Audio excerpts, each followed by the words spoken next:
we've talked about the substance abuse disorder. That's the alcohol dependence. Is that? Yes, we call it an alcohol use disorder. Okay. I call it alcohol use disorder severe, and it's presently in a controlled environment. So she is in an enforced state of sobriety because of her incarceration at the main jail. And what would be the goals of the treatment for the substance abuse disorder? Well, sobriety. Typically, it involves teaching someone how to live sober, to avoid the sort of pitfalls that led to previous triggers. There are also medication-assisted therapies that can be useful in assisting people with alcohol use disorders. There's antabuse, which is a medication that if people drink on it, they become violently ill, so it enforces sobriety. There is a medication known as naltrexone, which can be given by monthly injection known as Vivitrol, which reduces the craving for alcohol. A camprosate is a medication reducing the craving for alcohol. Off-label, I have used a medication called Topamax to cut the craving for alcohol. So in addition to 12-step groups and cognitive behavioral therapy approaches to help people with substance use disorders, there are some medication-assisted therapies that can also be useful and might be a consideration for Ms. Sytch. And what would the goals be for the treatment of bipolar disorder? Well, the goal would be to stabilize her mood, to prevent depressive episodes, to prevent any manic episodes. Recording in progress. Sorry, I was rolling there. Basically, to prevent any depressive or manic episodes. And again, it's to disrupt that positive feedback loop. If someone's trying to get sober and maintain sobriety, you don't want them getting manic where their judgment is awry. You don't want them getting depressed where they're so miserable they say, I might as well drink, it doesn't matter anymore. They're in such despair and such misery. So the idea is not only to stabilize their mood state, but to try to eliminate one of the triggers, a key trigger, to a relapse of substance use. Can proper treatment of her mental health issues have a positive effect on her ability to stay sober? Yes. Thank you, Doctor. Those are all the questions I have, Judge. All right, Cross. And Ms. Schwartz, good afternoon. Good afternoon, Dr. Dancer. That's the first question I asked.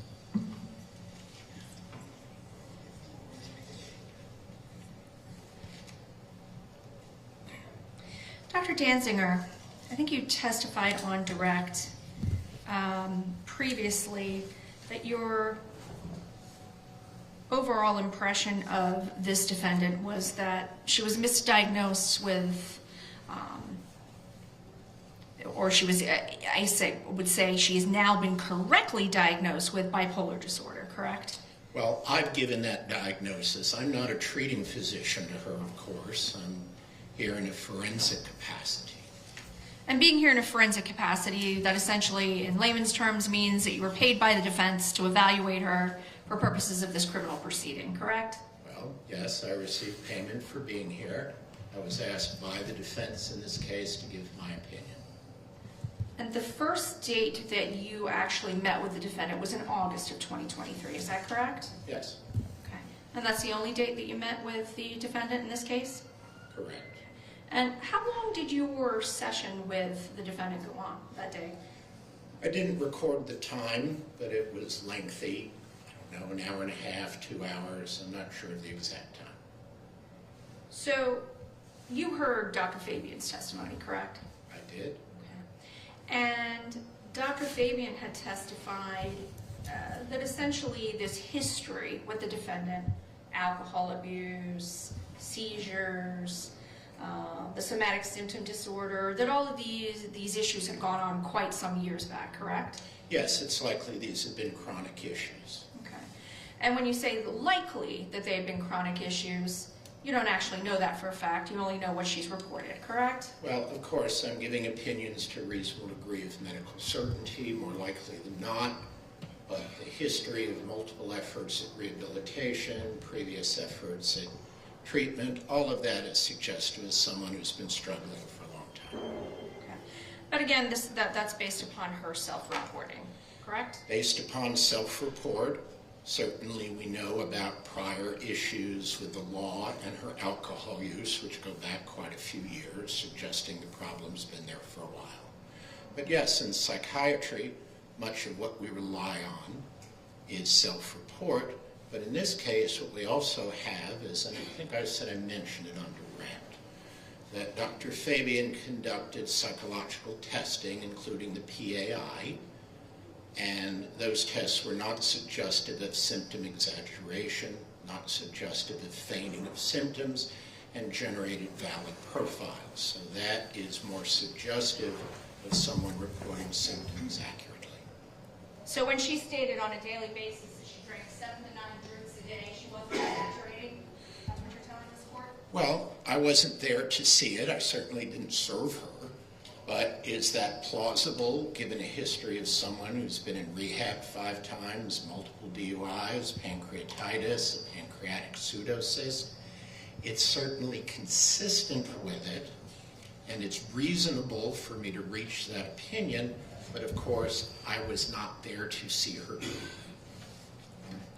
And then in order to assess this information and to get this type of information, you gave the defendant in this case your questionnaires, correct? That you testified to in direct, a mood disorder questionnaire, and then the alcohol use disorders identification test, correct? Yes, we call it the MDQ and the audit. Okay. These are screening tools that we use that are helpful. Well, you say screening tool, it says questionnaire, so either way it's a self-reported test, right? Yes, it's self-report, and I would call it a screening tool because you can do it quickly, it's inexpensive, and it lets you know is further assessment indicated. They're very helpful tools we use in both clinical and forensic practice. Well, I mean, these are just tests that have answers that suggest whether the categories of never, monthly or less, 2 to 4 times a month, 2 to 3 times a week, 4 or more times a week. To the question, how often do you have a drink containing alcohol, correct? Yes, and again, in this case, since she was incarcerated now and not having any access to alcoholic beverages, I used it on the year March of 2022, going backward 12 months. That's what I asked her self-report on. And now, this defendant, when you came to see her in the jail, she knew why you were there, correct? Well, of course, and I don't know what her lawyer told her, but I, of course, explained my purpose for being there, why I was there, and the limits of confidentiality. Of course I did. Okay. You told her you were there to help her, right? No, I said I was there to do an evaluation at the request of her attorney, and I had no idea whether my opinions would be helpful or not. I did not know, because I had not met her. What I likely explained was that whatever we discussed would go to her attorney. It would not go past her attorney unless she and her attorney thought it was helpful for her. But whether, And let me stop you there. Unless it was helpful? Explain that. Unless she and her attorneys determined it was useful for her. So when she gave you the right answers, you decided to come here and testify to what these nice little tests said, right? Is that basically No, the gist of it? And I'm not sure how to respond to that question. It's a little off kilter. No, I'm a forensic psychiatrist. I evaluated her, I gave opinions with the understanding that those opinions might or might not be helpful for her attorneys. Her attorneys would then decide, after speaking with her, whether they would want me to testify. They chose to have me appear. Period. Okay, so this was based upon your evaluation of her on August 11th of 2003 at the Volusia Main Jail, correct? That's quite correct. And you said that you're a specialist in addiction psychiatry, correct? Well, it's one of my board certifications, yes. I've testified to that many times. I've been qualified to testify in circuit courts here in Daytona and throughout the state on this and similar issues. And so you, as a result of your evaluation of this defendant, you determined that she was suffering from social impairment of her addiction, correct? Well, I think that's rather obvious, but yes. Yeah, I would agree with you. That's overstating the obvious a little bit, right? No, I would agree that if one of the, I talked before on direct, there's 11 DSM-5-TR criteria for substance use disorders, several of which are in the category of social impairment. 3 of them are in that category, and yes, Ms. Sytch obviously has had social impairment as a consequence of her misuse of alcohol. Okay. And so in her misuse of alcohol, as you put it, she wasn't functioning well in daily life, correct? Correct. Okay. Somewhat common for people who are alcoholics, would you say? Well, people who are suffer from alcohol use disorders often have a panoply, a host of problems, yes. Okay, and she's also sort of falls into the risky use category, I think as you described it, that someone, for example, like her, who had pancreatitis and yet she continued to drink? Well, certainly the reason we're here today is for risky use, of course. And again, if you have a history of pancreatitis, which is incredibly painful, and you keep drinking on it, or if you have high blood pressure and diabetes and you keep drinking, these are things that place you at serious medical risk. So there's drinking in spite of medical issues, likely to be worsened by alcohol, as well as the alcohol use was doing no good for her mood disorder. So she clearly met criteria under both sections of risky use. So her alcohol use, or alcohol abuse, if you will, seemed to go hand in hand with exacerbating and making her mood disorders worse, essentially.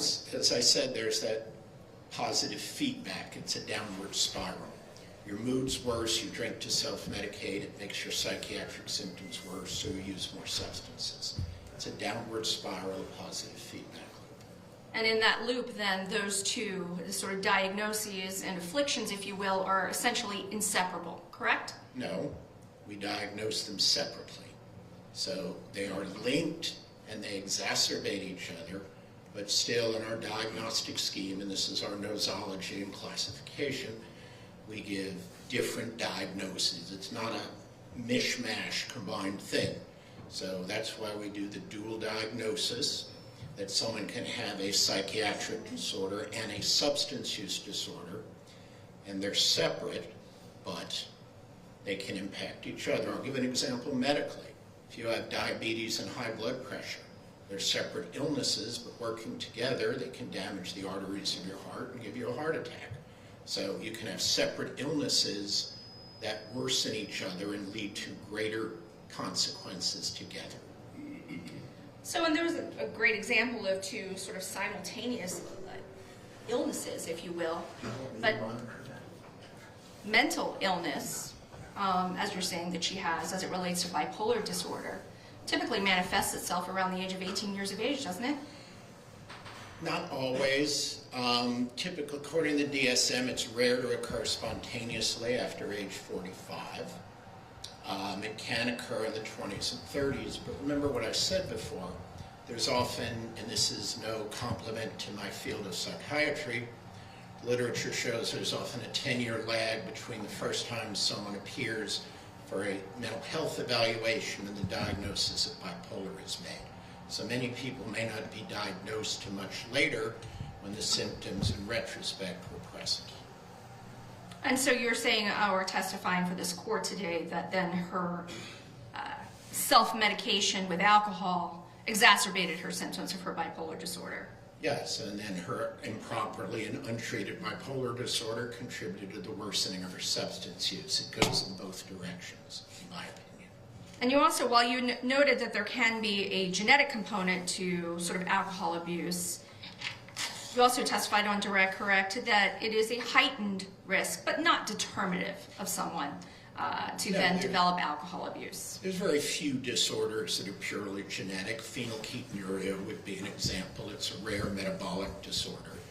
But with things like diabetes, high blood pressure, bipolar disorder, The more relatives you have with it, and the closer they are related to you, the greater your risk. So we look at risk factors for developing illness. And if you've got a lot of alcoholics in your family, it should make you cautious about your drinking because you are at heightened risk compared to the general public. You said it should make you cautious about drinking? Well, I have a number of patients of mine who said, my father is alcoholic, my mother is alcoholic, my two brothers are alcoholic. I never want to take a drink because I'm afraid. And I tell them maybe that's not bad advice. So it puts you at What Ms. Sytch told you, though. I'm sorry? Clearly, Ms. Sytch didn't take that advice, correct? No, she did not. So in talking about the treatment here, you have testified that you recommend that it be a dual diagnosis program, correct? Yes, That you cannot be effective in treating this defendant without treating her bipolar disorder and her alcohol abuse, correct? that's correct. Efforts without addressing both, the chance of success is lessened. And during your evaluation of her in August of 2023, she conveyed to you that she was amenable to getting treatment, Yes. correct? Yes, she did. She was amenable, certainly knowing that she was potentially facing several years in state prison, correct? Well, I understand it's more than several, but yes. So your plan for treatment would be, number one, a mood stabilizer, correct? Yes. And you mentioned drugs such as lithium is one of them, correct? Well, lithium, Depakote, some of the atypical antipsychotic agents. It depends what's on the formulary, what's available, and what she best tolerates. Given her recent weight gain and diabetes, I'd be cautious to use medications unlikely to further heighten her weight gain, which could have negative consequences with diabetes and high blood pressure. Okay, well, you've diagnosed her with bipolar disorder. Now, after visiting with her for an hour and a half on August 11th of 2023, what's the medication that you would prescribe as a mood stabilizer? Assuming there were no issues with cost or availability, I might use a medication such as Latuda, Latuda, or Vraylar, Vrylar, because they are effective against the depressive side of bipolar disorder, and they are less likely to cause weight gain, increased cholesterol, or increased blood sugar. So now I'm saying this is independent of the cost of the medications or the availability, so you're asking me in a perfect world what I'd do. Okay. Well, you have significant experience with working with the Department of Corrections, correct? I've never been a DOC doctor. I've never worked in one of the prisons. I've been inside 12 of them to evaluate people, but I've not been a physician at one of those facilities. I have been for a couple of years at the jail in Seminole County, but it's been a while. Well, would it be fair to say that you are familiar with the medications that are available to inmates while they are in the custody of the Department of Corrections? Yes, typically they involve generics or medications that are less expensive. And if a medication is not on the formulary, there may be a mechanism to request it if there's a good reason that other alternatives have failed or are not suitable. Well, I mean, we're talking about in the jail setting, but the truth is, doctor, I mean, I don't know about you, but for most people, if they are prescribed a medication, outside of like this particular incident, if there is a generic version available of a medication, most pharmacies dispense a generic medication unless it's otherwise prescribed that it must be the brand name medicine. Isn't that correct? Well, that's true, but not, and in fact, most times when medications go generic after the patent has expired, it's very difficult to get the brand name. The medications that I referenced are still under patent and have not gone generic. Now, what is plausible and something that has gone generic and may well be on DOC formulary, I don't have it in front of me. There's a medication called Abilify. Its generic name is aripiprazole. That's a mouthful, but it is less likely to cause weight gain, less likely to heighten blood sugar and cholesterol, which would be a good choice. Another option that's also gone generic is Geodon. The generic for that is Prazodone, and there's probably a greater likelihood that would be available on a DOC formulary because they've gone generic and they're much less expensive. Now, while I can appreciate that as a doctor you don't want to cause adverse effects or unwanted side effects from any particular medication, but the fact of the matter is, even if it caused a little bit of weight gain, she could still take lithium as a mood stabilizer, couldn't she? Oh, she could take lithium, and lithium would be fine. And lithium would be available in the Department of Corrections, wouldn't it? Likely. Again, I don't have their formulary in front of me. Lithium would certainly be an option. And if she could tolerate it, that would be great. It would require that they monitor her lithium levels and do some routine blood monitoring. If they're set up to do that, lithium would certainly be a good choice. All right, so corrections could provide her with a mood stabilizer. And then, as you said, for sobriety by being in custody of the Department of Corrections, that would address part of her substance abuse issue, would it not? Well, certainly, as we sit here now, she's been at the main jail with no access to alcohol. In DOC, I would hope there's no access to it. And certainly, at such time that she would ever be released from custody, at whatever point that is, certainly she could engage in therapy while on supervision, learning how to live a sober life, couldn't she? And without metaphorically stepping on the judge's rope, I would hope that whenever Ms. Sytch is deemed fit by the court to be released and she's on some sort of probation or supervision, that there be a component of such treatment as part of that condition of release. So basically what you're telling us here today, Doctor, is that the biggest component of Ms. Sytch's issues here are that she was misdiagnosed and should have been diagnosed originally with bipolar disorder, correct? Yes. And so that if we stabilize her mood, many of the other things would have an avenue for which they could fall into place, correct? I would hope so. And again, I think the real thrust of what I'm saying here is that she has a mental illness, several mental illnesses unrelated to substance use, which require specialized treatment for which she's amenable. And the court may choose to put as much or as little weight on that as the court sees fit. That's what I'm saying.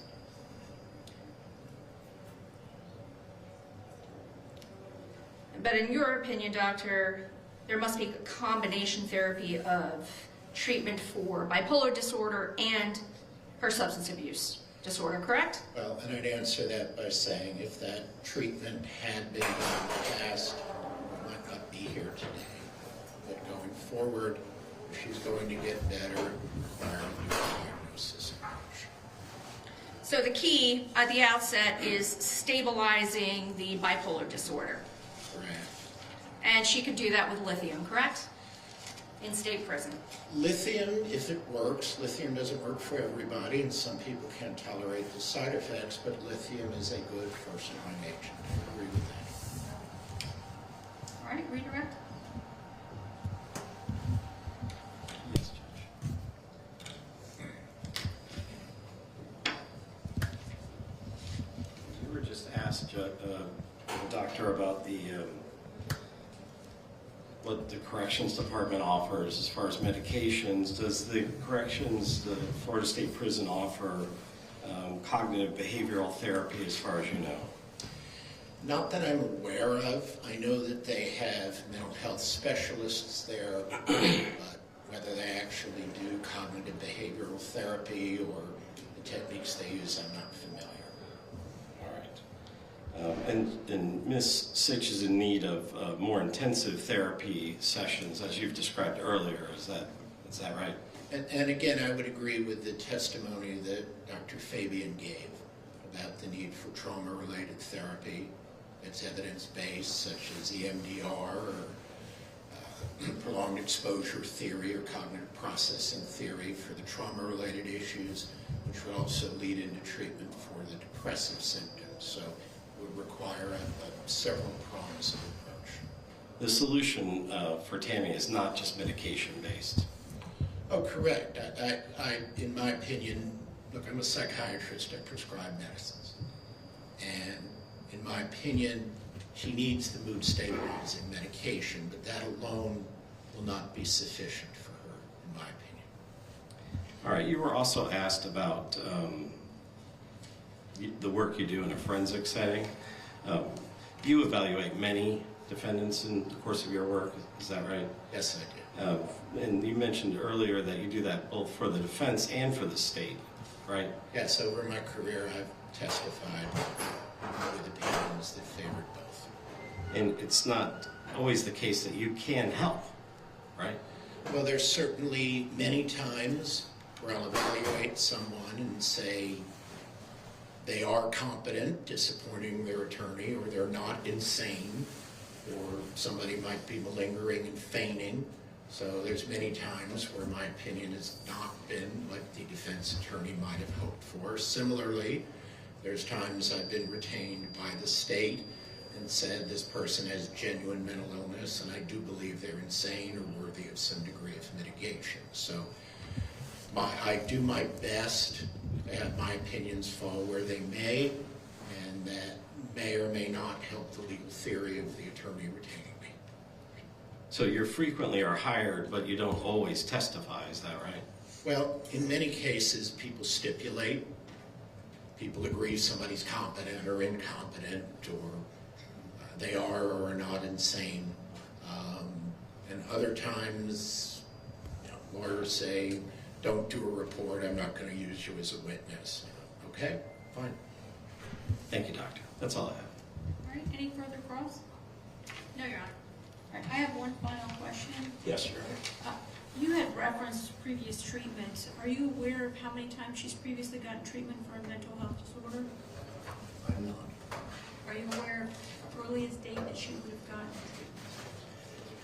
treatment? What she told me, and this is again based on her self-report, I think her first time in a residential rehab was about 2011 in Hazelwood, Minnesota. As far as other treatment with psychiatric medications, I'm not aware of anything before 2014. When you're talking about the 2011 rehab, you're referring to rehabilitation on the substance abuse issue, though? Correct. In regard to the mental health aspect, is the earliest 2014 then?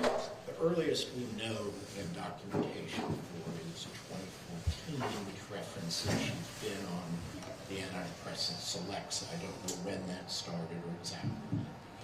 All right, thank you. I don't know if the attorneys have follow-up, so, Mr. Avalone, any follow-up on that? No, Judge. All right, State? No, Your Honor. All right, is this witness excused at this point then? Yes. Any objection from the state? No, Your Honor. All right, thank you, Dr. Danzig. All right, does the defense have any other witnesses? Judge, the defense had intended to call one additional lay witness. However, we were informed this morning that she had received some threats, so she is no longer testifying. So the defense So you are not requesting any court, help on dealing with whatever issue? we are All right, state, any witness? Yes, Your Honor. State would call Ryan Warner. He's the Zoom witness. All right, Mr. Warner, please unmute yourself and turn your video camera on. This is somebody that we have that can be personally identified by anybody in the courtroom, or does he have ID? I have worked with him before. He's a former FDLE analyst. He's moved out of state at this point. Personally identified then? Yes. Okay. All right, let me go ahead. Moving forward. Can you all see the screen well enough? Can everybody see it? Ms. Sytch, can you need me to move it this way a little bit? Yeah, go ahead and do that. And then if you just tilt it a little bit this way.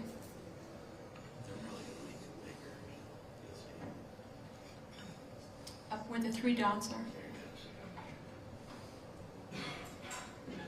All right. Can you all see it now? Yes. Yes. All right. Sir, if you you said you can identify this person as Ryan. Yes, Your Honor. If you just raise your right hand to be sworn, please.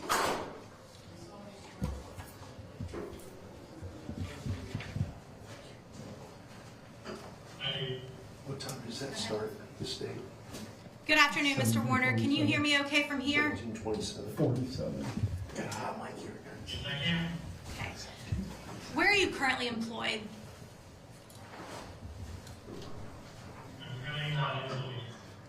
Where were you employed back in 2022? I was employed by the Florida Department of Law Enforcement. And what was your role at the Florida Department of Law Enforcement? When I left, I was a senior crime laboratory analyst assigned to the toxicology section, where I tested blood and/or urine specimens for the presence of alcohol and/or drugs, and testified to the meaning of those results. How long were you a senior crime lab analyst at FDLE? Approximately 16 years. And can you tell the court a little bit about your training and experience? Yes, I have a Bachelor's of Science in Chemistry with a concentration in forensic science. And I received that from the Appalachian State University in Boone, North Carolina in December of 2005. In 2006, I was hired by FDLE, went through an 8-month full-time training program in the area of blood alcohol toxicology. And that's where I learned how to test blood samples for the presence or absence of alcohol and what the meaning of those results are. After I finished with that, I went through a 1-year full-time training program in the area of drug toxicology, and that's where I learned how to test blood and urine specimens for the presence or absence of drugs and testify to the meaning of those results. And have you testified in court before? Yes, I have. Approximately how many times? Over 100 times. And have you testified here in Volusia County? Yes, I have. Approximately how many times? I can't recall the exact number. I'd say somewhere around a dozen. Okay. And in each of those, have you been qualified to render an opinion regarding your testing at FDLE? Yes. Judge, at this time, I tender the witness and his ability and training and experience to render an expert opinion in this case. Any objection? Judge, we would object to the court recognizing him as an expert because that would be bolstering, but we don't have any objection. In testimony? No objection to opinion testimony. Thank you. Mr. Warner, did the Florida Department of Law Enforcement receive a submission from the Ormond Beach Police Department in FDLE case number 2022-0504-117? Yes. And were you able to analyze a blood draw that you received in that particular case? Yes, I was. Was there ethyl alcohol located in the sample? Yes, there was. And were you able to determine a level of ethyl alcohol in that blood sample? Yes, I was. And what was that? So when I did the testing, I did test in duplicate, and the results were a 0.280 grams of ethyl alcohol for 100 milliliters of blood. Did you complete a separate analysis of the specimen for any controlled substances? Yes, I did. And what were your results? So after the alcohol test was finished, I did a drug toxicology test on the blood specimen, and I received the result of 3 different drugs in the blood specimen: carboxy THC, hydroxy THC, and THC itself. And can you tell the court which each of those substances are? Yes. So THC is the, also known as delta-9 tetrahydrocannabinol, is the active component in marijuana. That is the drug that causes the effects that marijuana has. The other 2 substances that I found are metabolites or breakdown products that result from consuming THC or marijuana. Were you also asked to convert a medical blood result? Yes. Okay. And was that 372 milligrams per deciliter? Yes, that is the number I was asked to convert. And what does that convert to? So, a medical blood test generally uses a different substance than what I tested at FDLE. They use serum, and I use whole blood DUI testing. So typically, the results of the serum test are higher than they would be compared to a whole blood test. So from converting the 372 milligrams per deciliter from a serum sample to what it would be if it had been tested as a whole blood specimen, I received around 0.32 to 0.34 grams of ethyl alcohol per 100 milliliters of blood. I don't have any additional questions at this time. All right, Cross?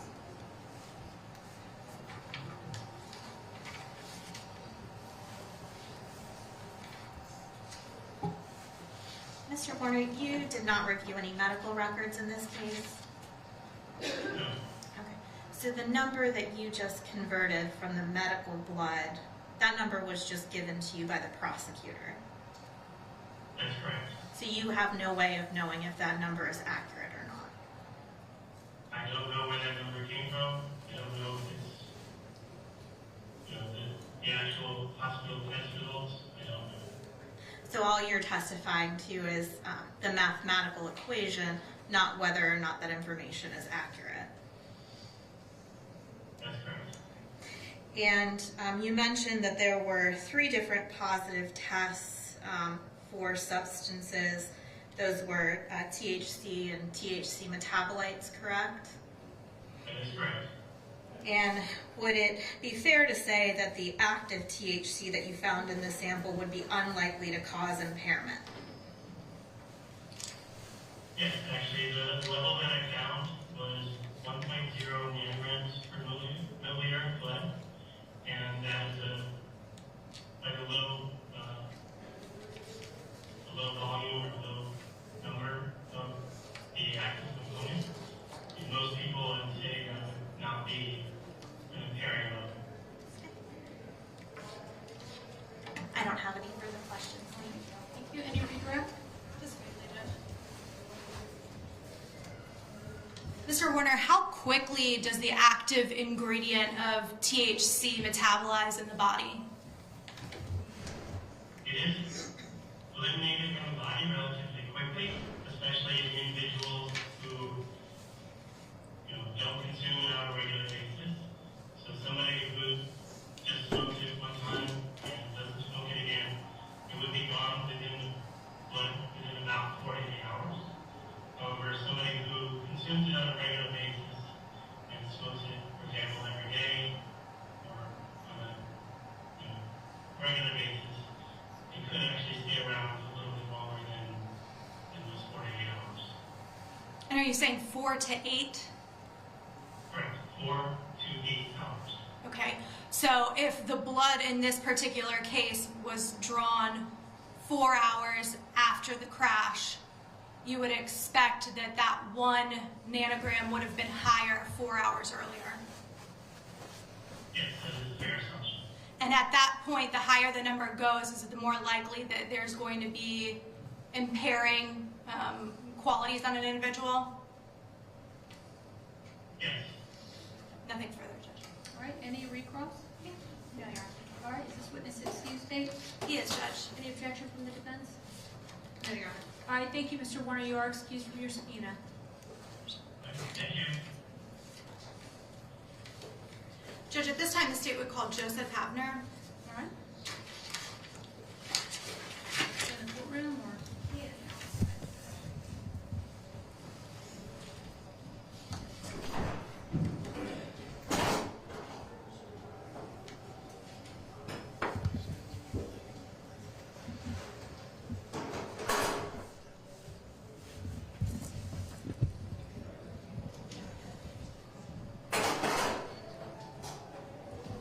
Set to say. Yeah.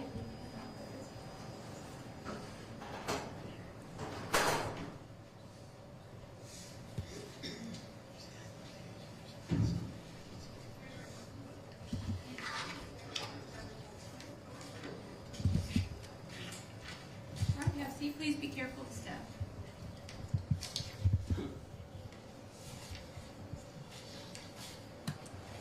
Good afternoon. Hello, Could you please state your name? Joseph Havner. Mr. Havner, what city do you live in?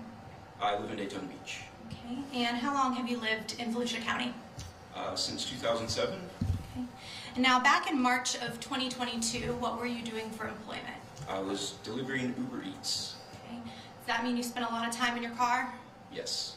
Fair to say you're pretty familiar with Volusia County, areas of Daytona, Ormond Beach? Yes. Okay. Now, back on March 25th of 2022, what were you doing that night? That night I was delivering Uber Eats. Okay. Were you in the area of Wilmette and US 1 in Ormond Beach? Yes. What direction were you going and on what road? I was on Wilmette, heading westbound towards US 1. Okay, is that about 8:20 p.m. or so? That's about correct, yes. Okay. Now, is there ever a white Mercedes that night that draws your attention? Yes, as I was approaching US 1, there were two vehicles ahead of me in the left turn lane. They proceeded to take the left turn, and they both had to stop as a white Mercedes entered the intersection through the red light.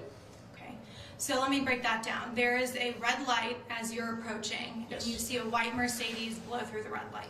Correct. Okay, and are there any cars that have to take evasive action because of that white Mercedes running a red light? Yes, the two vehicles in the turn lane, the first vehicle had already entered the intersection and was in the process of turning. They had to slam on their brakes. The second vehicle behind them stopped also. Fair to say there was almost a collision? Yes. How far is that intersection from the intersection of Granada and US 1 approximately? I'd say half a mile, 3/4 of a mile. Okay. After that near collision at Wilmette and US 1, do you see something else happen? Yes, as I continued south on US 1 as I was heading back towards Daytona Beach, and at some point I saw a collision take place between the Mercedes and the vehicles in front of it. And were you able to determine kind of an exact speed that that white Mercedes is going? No, but it was traveling at a high rate of speed. Okay, faster than the traffic around it? Yes. Do you eventually come up to that crash scene? Yes. And that white Mercedes involved in the crash is the same one you saw about half a mile earlier run a red light? Yes, it is. Did you call 911 after you saw the crash? Yes. Spoke with law enforcement, Correct. wrote a statement, all that good stuff? Yes. I don't have any additional questions at this time. Any girls? Briefly.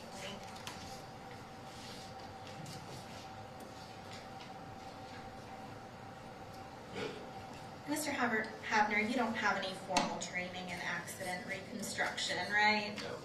And you testified on direct that the vehicle was traveling faster than the other vehicles around it, No, I was traveling at a high rate of speed. high rate of speed. But you could not say if that vehicle was traveling in excess of the speed limit, could you? I couldn't definitively know. I don't have any other questions. All right, any redirect? No, Your Honor. Is this witness excused then? He is, Judge. All right, any objection? No. All right, thank you, sir. You are excused for use. Okay, call your next. State would call Officer Taylor.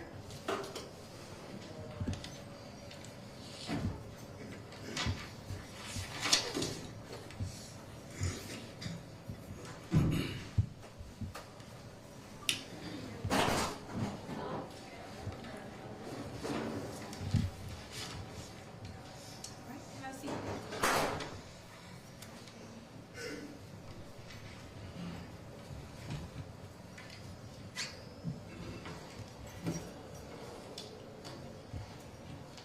Good afternoon. Good afternoon. Could you please state your name? Richard Lee Taylor Jr. And Officer Taylor, where are you currently employed? With the Ormond Beach Police How long have you been with the Ormond Beach Police Department? since October 1st of 2018. And what is your current assignment? I am a motor officer in the Ormond Beach Police Department's traffic unit. Is that the same assignment you had back in March of 2022? Yes. Could you please tell the court a little bit about your training and experience? A lot of my training was geared toward traffic enforcement, speed measurement, pedestrian, bicycle, regulation enforcement. I attended basic at-scene crash investigations.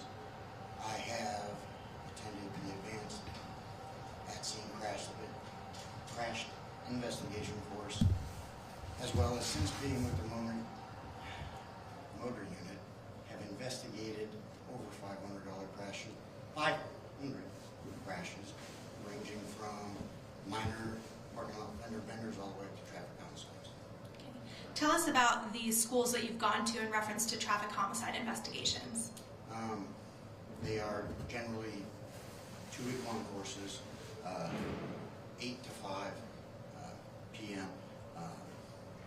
They go into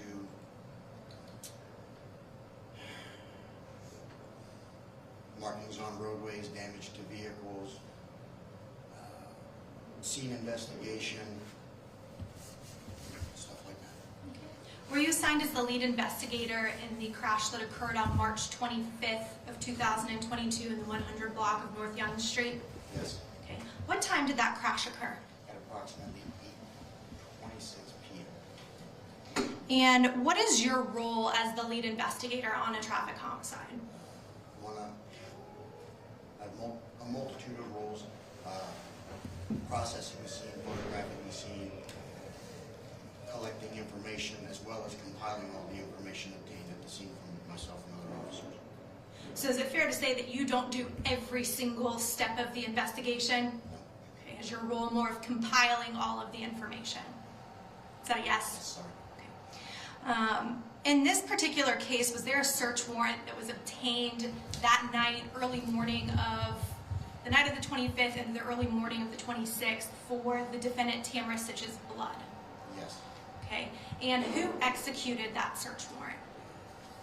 We had assistance from the Daytona Beach Police Department, detectives Toledo and Hotel, And why did the Daytona Beach Police Department have to get involved? because she wasn't in our jurisdiction when the blood was collected Okay, where was she? at Halifax Medical Center in Daytona Beach.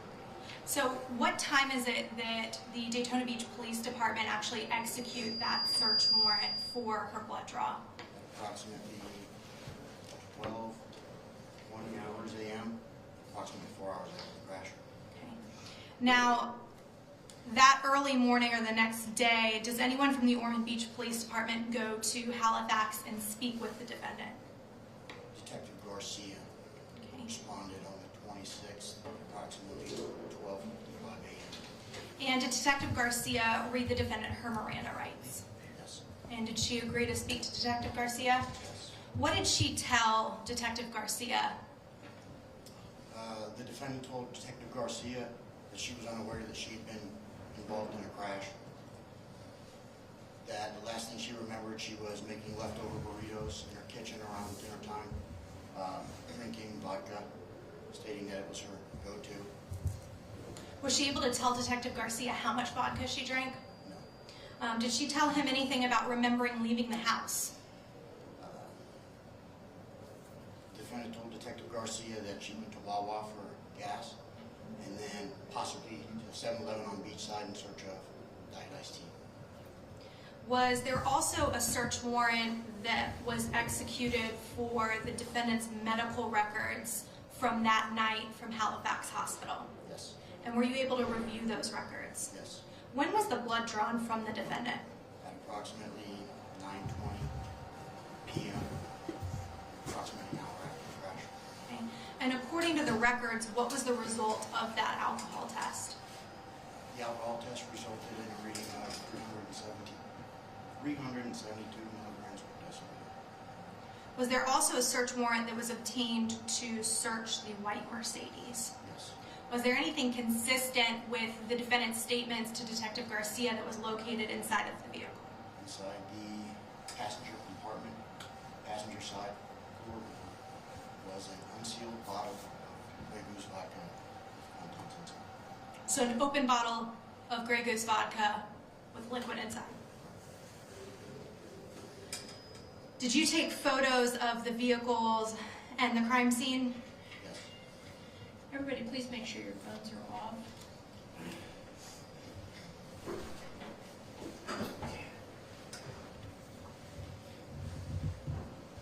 Showing defense have been pre-marked right in the beginning.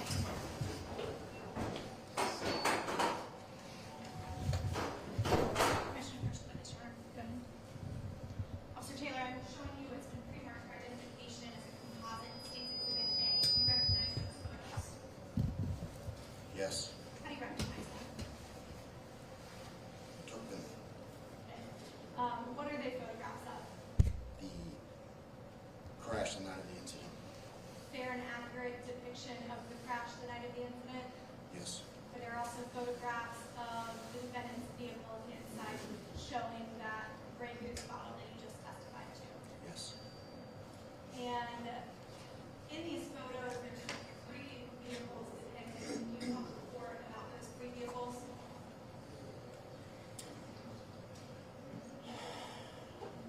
white Mercedes sustained disabling damage to its front end.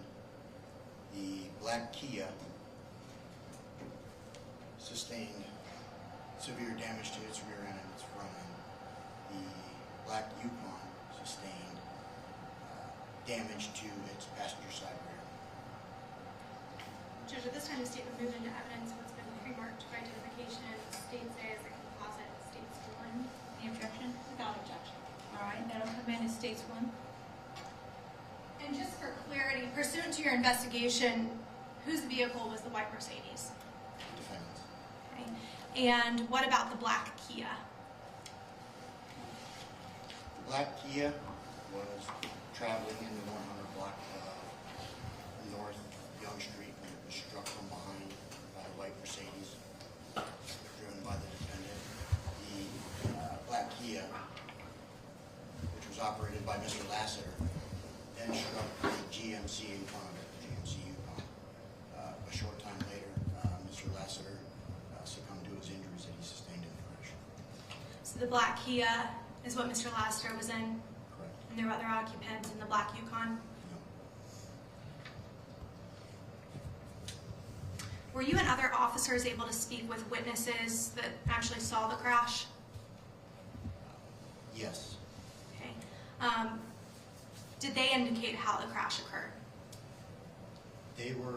The witnesses were all fairly consistent that the rear end collision occurred.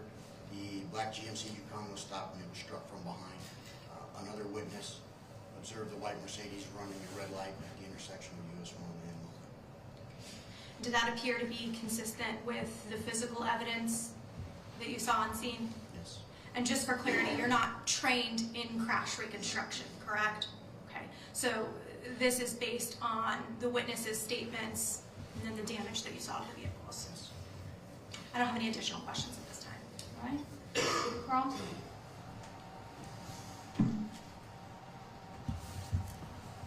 You were the lead traffic homicide investigator in this case. Yes.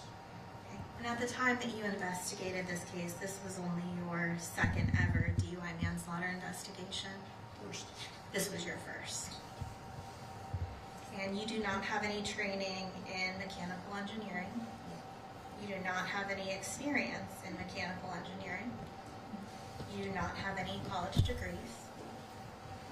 And your training to become a traffic homicide investigator, that consisted of attending 2 courses, correct? And that was the basic at-scene crash investigation. And that was the advanced crash scene investigation. Correct. And you processed the scene yourself in this case? Myself and another officer did. And you did not have any crime scene technicians out there with you? No. You did not call for any crime scene technicians to assist you? No. And this particular intersection, there are frequent crashes that occur there, correct? Yes. Okay. And that's because citizens can't drive. Yes. And there are usually crashes there because motorists aren't paying attention, correct? Correct. And you often see a lot of rear-end style collisions at this intersection, correct? Correct. Okay. And there was debris on the scene, right? Yes. And that included pieces of tail light. Yes. It included pieces of glass. Yes. And those items were all pretty much swept into a pile and kept together, correct? Yes. And you don't recall if they talked to you about taking those items into evidence in traffic school, do you? No. And you did see tire marks on the scene, correct? Saw a mark. You are not able to ascertain if that mark came from the accident. Correct. You did not measure the mark. No, I did not. Okay. You did not see any marks that helped tell you how the accident happened. No. Okay. You did not see any marks that helped tell you how fast the vehicles were going. And so I'd like to talk about cameras at the intersections. At the time of the crash, you weren't aware whether there were cameras at that intersection, correct? Correct. You didn't check with anyone to see if there was a camera at that intersection that recorded the crash? I checked the surrounding businesses after I got back from training. But as far as a traffic camera at the light, you did not check with anyone to see if that recorded the accident. And likewise, you didn't check to see if the traffic camera at the intersection where it was alleged that a red light was run, you didn't check to see if that had been captured either. No. And in this case, you did not find any gouge marks on the roadway. Correct. And gouge marks typically occur when you have a lower vehicle impacting a higher vehicle. Correct. And that's what you indicated happened in this case, correct? Yes.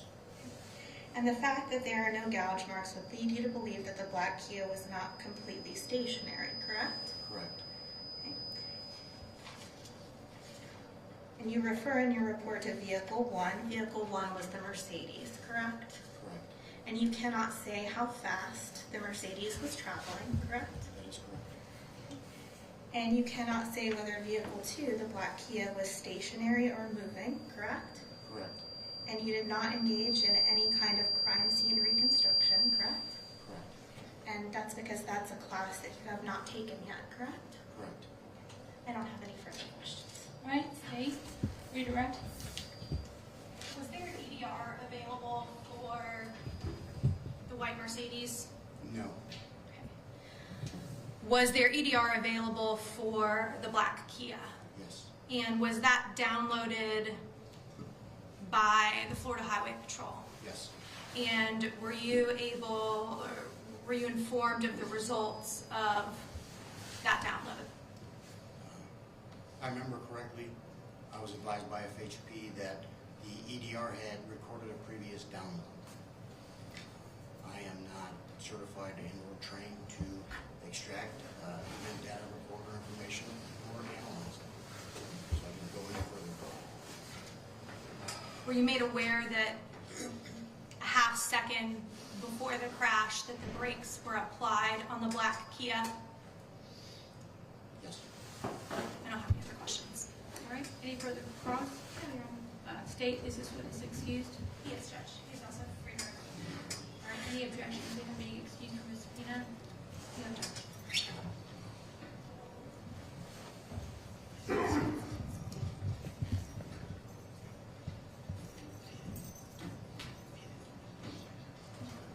State, any other witnesses?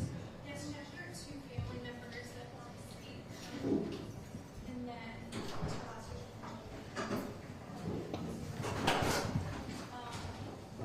Judge, just for purposes of the record, I do have two exhibits that are stipulated for the court's review in advance.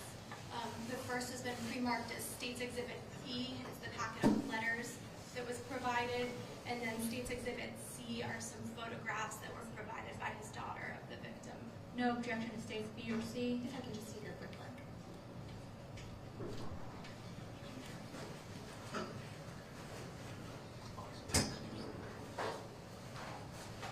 No objection. All right, States B will come in at States 2, States C will come in at States 3.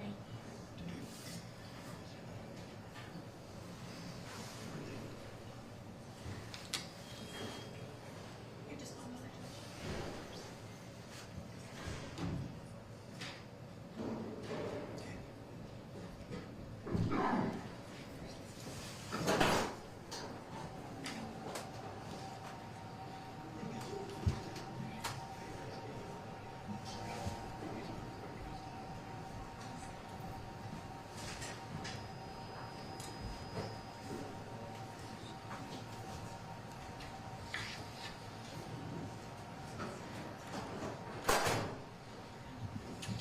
Judge, see the Republican and Foster?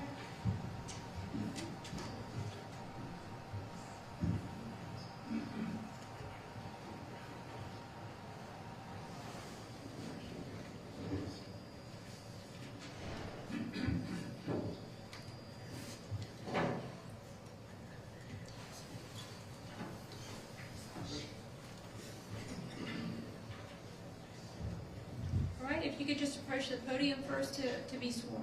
Raise your right hand. Sure.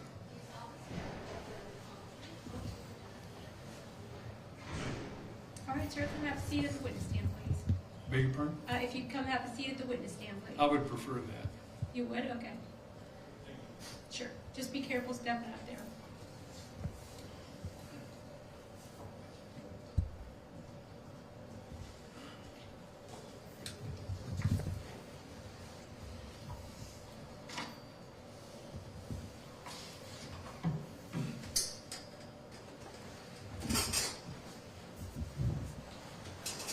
I'm Fran's brother.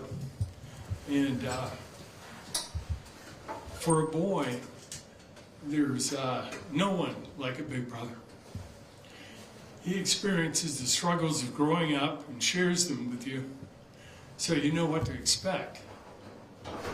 And Fran was my big brother, 5 years older than me. He sat me down when I was 12 and told me how to dress, wear my hair, and how to act in social situations. Our father died when I was 16, and he became my father figure. He stood in for my father on parents' night when I was playing football in high school. And they took a picture of him, my mom and I. Fran framed it and had it displayed at his cabin. He guided me and encouraged me as I finished high school, graduated college, and entered the job market. He was at my high school graduation and my college graduation. He remained my father figure right up to his death. He filled the void of the loss of my father at a young age. If you talk to the residents of the condominium where he lived at Daytona Beach Shores or the cabin on Lakewood Knott, they would all tell you what a great guy he was. He kept himself fit by exercising all the time. He was a faithful participant in a Zumba class. He maintained his high school and college friendships and those he made later throughout his life. Everyone spoke highly of him. Now I'd like to share something in his own words to my wife. And she always kept this because it meant so much to her. Lynn, I just love and respect you for being you. You're an incredible person that I admire. You inspire me to be a better person, and I love how passionate you are about life, your travels, and my brother. I love you for being in our family because I'm always learning from you, because I value your ideas and your feedback. I need to visit you more. You bring so much joy to my brother, and that brings joy to me. I am lucky to have such a wonderful, kind, and loving sister-in-law. Here's a piece of truth that I see. I think, Lynn, I don't think that you give yourself credit or remind yourself what a wonderful person that you are. If you do, you probably don't do it enough. I really do admire you and all you have accomplished and the person that you are. You know that I mean every word too. Love you, Fran. You know, the defendant could have used a friend like that in her life. And it's just unfortunate that they never got to meet. And as far as the defendant is concerned, I'm not going to go into much. I think we've covered a lot about what has gone on, but there's one thing that struck me. My brother was 75 years old when he died.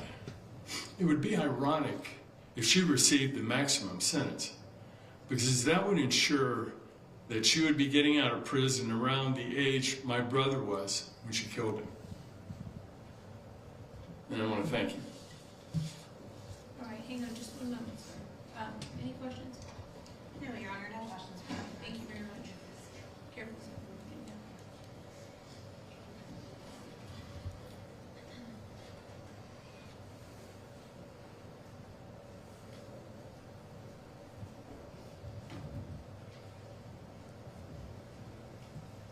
Judge, do you have a call for any last hearing?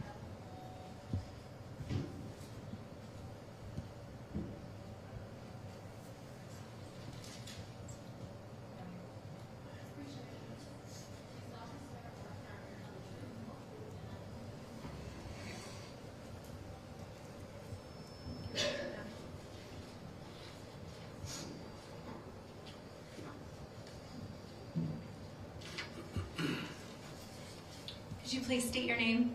Hi, Whitney Lassiter Hill. And I know we've been calling him Fran, but what is his full name? Julian Law Francis Lassiter Jr. Okay, but he went by Fran to everybody that Yes. loved him? Yes. And how do you know him? He's my dad. Okay, did you prepare a statement? I did. Judge, go ahead.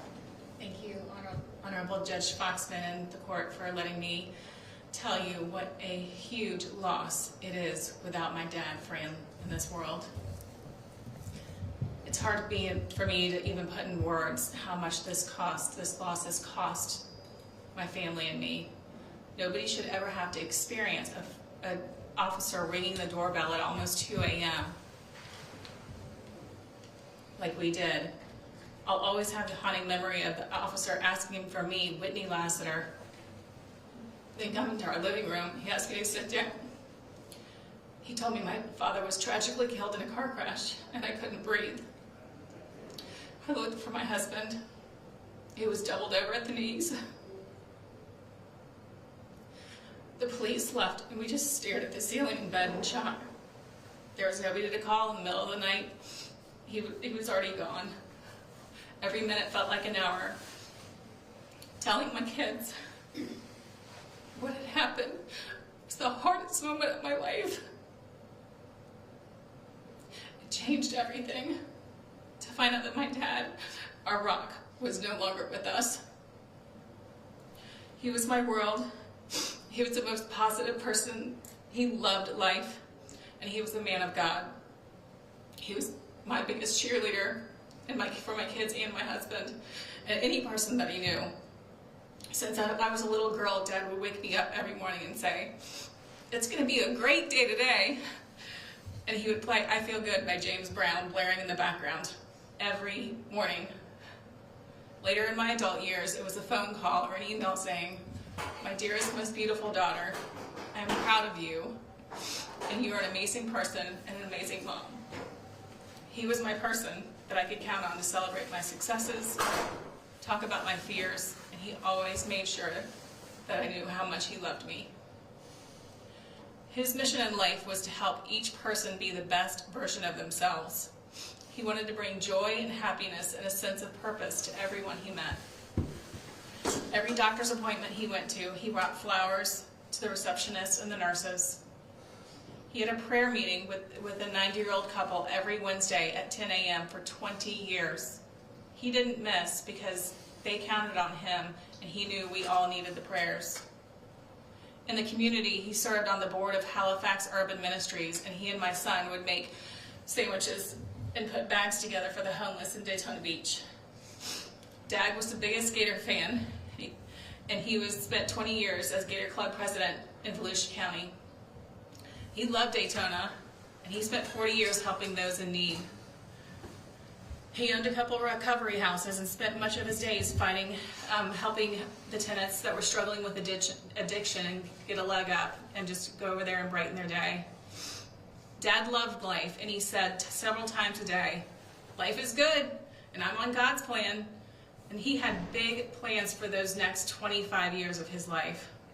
He was healthier than the majority of us in this room. He went to Zumba 2 to 3 times a week with dear friends.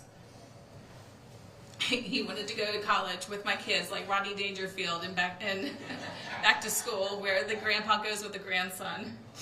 He was at my kids' games and concerts. He hosted Camp Gator Grandpa, taking Preston surf camp, and ironically, WWE SmackDown events in the summers. His favorite role was being a dad and a grandpa. He loved being the anchor of our family of 5. Life without him is something none of us could have ever imagined we would ever have to do. No one in this room knows how to live without my dad in it, nor do we want to have to learn. He would have loved to see my kids graduate high school and college, watch Cameron sing on stage, Preston drive for the first time, and just to be able to call us every day and say, "I love you and I'm so proud of you." Because of the defendant's complete selfishness and total disregard for life, we no longer have my dad, and the kids don't have their grandpa in the world anymore. 25 years does not seem long enough for what she took from us. I'm begging that Florida and Volusia County is a judicial system that gets this right and gives her the maximum time in prison so she didn't learn from her past choices and actions, drinking and driving. My kids made that trip with him so many times. It could have been my family in the car too. Please make sure that another family does not have to go through the nightmare that we live every day. She does not deserve a 7th chance. Thank you, Your Honor. Any questions, defense? No, Your Honor. All right.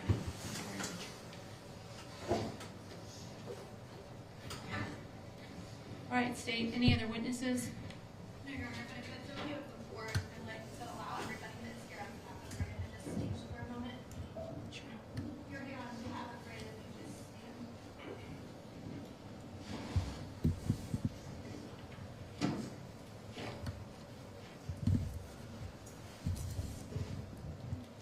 All right, thank you all. You can have a seat. I don't have any additional evidence, Judge. All right, in regard to the defense, you also submitted some letters that you all stipulated I could read. Do you want those to come into evidence for purposes of the record? No, Your Honor, we do not. Okay. All right, anything else in rebuttal or prepared for argument?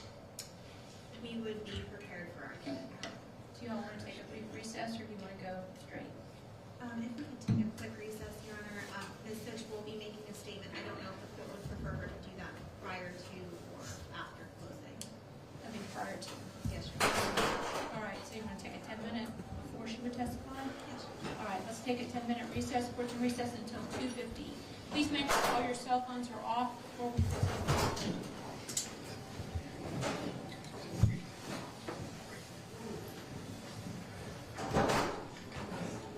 Please double check your phones before coming back into court.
What's that?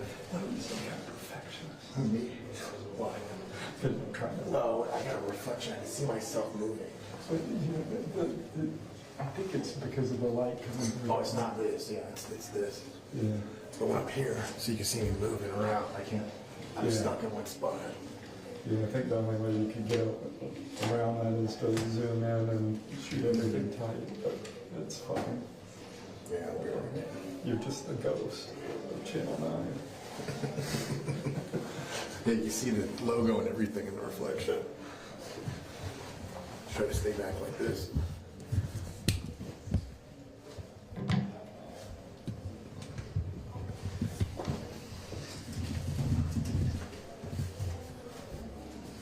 Need a glass cutter.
starting with 76, clip number 76. Okay, thanks. Roughly 18, 25, 23 is the time code. So all the earlier times till some point have a prefix of 17, and then it swapped over to 18. Okay.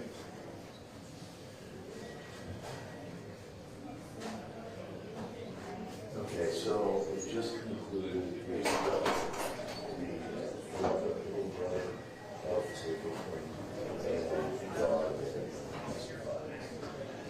and now I think from the defendant that there's going to be legal argument and sentencing, so it's going to be stopped. So, you see what's up?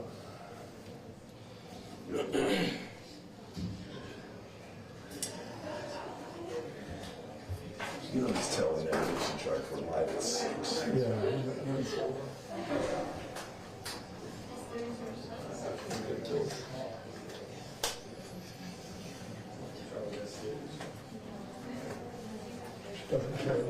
She doesn't care about OT until she cares about OT.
All right, we're back on the record. Defendant's back with counsel, states represented by Mr. Williger and Ms. Schwartz. Ready to proceed? Yes, sir. Okay. All right, so at this point, you're asking for your client on, so you're sort of reopening, I guess. Not reopening, Your Honor, not for evidentiary purposes, just for her to give a statement prior to Okay. sentencing an unsworn allocution. All right, so you don't want her sworn in? No. Okay. And where would you like to be on? If she wants to step to the podium?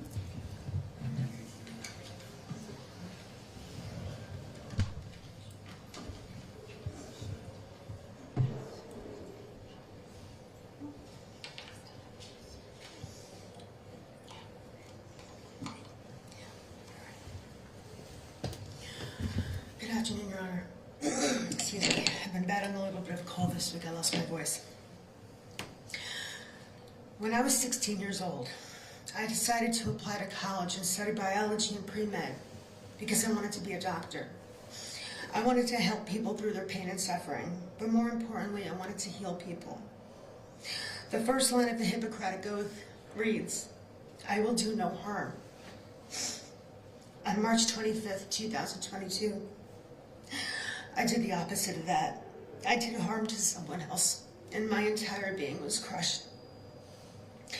My career path took a different course than medical, but my morals, values, and ethics have always remained the same. And I've had time to consider things like some of the good that came from my career. Through my time in the industry, I was able to help people from one end of the spectrum to the other. I entertained and brought happiness to some people's lives. Once I was able to help a stranger who was having a seizure at one of my appearances at a convention. And I've made terminally ill children's wishes come through the Make-A-Wish Foundation. I have done something horrible, but I am so much more than the worst that I have done. I try to think about the good I've done Because when I sit alone thinking about what I did to the Lasser family that tragic day, from a stupid decision, I feel the regret and remorse deep inside my soul. I know that they don't get to rest knowing he's gone. Because when I was 20, I lost my father as well, to heart disease. And just last August, my 87-year-old mother passed away while I've been incarcerated. I never got to say goodbye to her, just as they didn't get to say goodbye to their beloved family member. I know how it feels, how it hurts, how it tears your heart out. And for that, I'm truly, truly sorry. I know my words are not enough, but please know that I think about you every day. Every second of every day.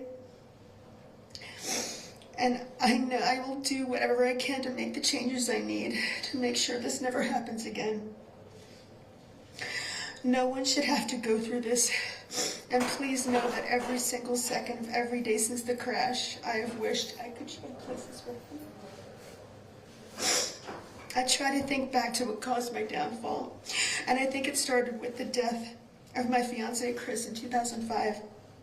He was tragically taken from this world, and I hated myself for not being able to change things for him, to heal him and care for him, and keep him safe. But what followed was a huge string of mistakes that I should have learned from. I should have learned, but I couldn't connect my mind to my heart to do the right thing. There are many things in my life that I wish I would have done differently. But they say everything happens for a reason. I refuse to go backward and make the same mistakes again. Because the pain I feel in my heart for what happened is indescribable. It haunts me daily and each night in my nightmares. But the only way to fix it is to truly change my path. If I could turn back time, I would. If I could find a way to change the events that happened that day, I would in a heartbeat. If I could bring Mr. Lasser back and take his place, I would in an instant. I feel that if I was given the chance to change, to redeem myself, and if I used my resources, my personal experiences, my history, and a little bit of the fame that I garnered a long time ago, I can be a true asset to the community by helping to educate our youth and adults about the dangers of drinking and driving, the dangers of not having your mental illness properly treated, and the catastrophic events that can result from it. A precious life was lost that tragic day, and I am so incredibly sorry for that. I would ask that you give me the opportunity to atone for what I've done, and then to be released and decided to contribute to it in the most positive way possible. Thank you. All right, thank you.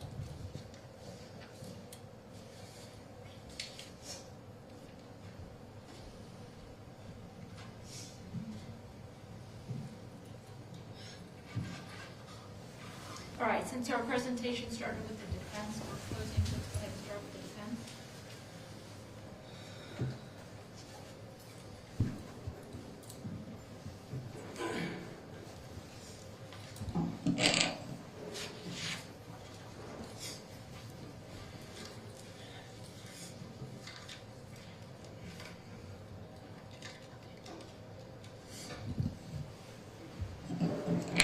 Thank you, Judge. A bit of housekeeping. I like to renew our previous objection to, we talked about it at sidebar, you considering the uncertified documents. We do not have any additional, you asked for additional case law, I do not have it, but we'll renew our objection to that. I'd also like to start by acknowledging the score sheet and the maximum sentence. We talked briefly about the Gabriel case. It's our position that the maximum, the statutory maximum in this case is 20 years. We acknowledge that Gabriel, which is found at 314 Southern 3rd, 1243, is the state of the law in Florida. but we object to its application to Ms. Sytch. The statutory language at issue is plainly ambiguous, and the state Supreme Court in Gabriel should accordingly have applied the rule of lenity. Courts should apply the rule of lenity where a reasonable doubt persists about a statute's intended scope, even after the review of the language of the statute and the policies that motivated its passage. I have two cases to cite. One is called Moskal versus United States, 409 U.S. 108. I'm sorry, give me that site one more time. I can, Judge. I also brought copies for you in the state. That case is Moskal, Moskal, 409 U.S. 108. All right, you have a copy? I do.